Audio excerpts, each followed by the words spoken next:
Alam mo, bagay sa'yo yung pangalan mo, no? Joy? Kasi you bring joy to a person like me. Pero mas bagay siguro kung yung joy nakikita sa mga mata mo. Eh, no, parang wala eh. Saan ba? Ha? Doon sa Canada. Pagpunta ko doon, baka makita ko na 4 na buwan. Yun yung pangako ko sa sarili ko. Wala naman joy dun eh. Andito sa Hong Kong. Andito ako eh.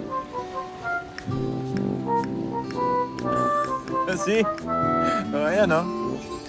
May konti oh. See? Joy is here. In Hong Kong. Sa Canada, tapos sa Amerika.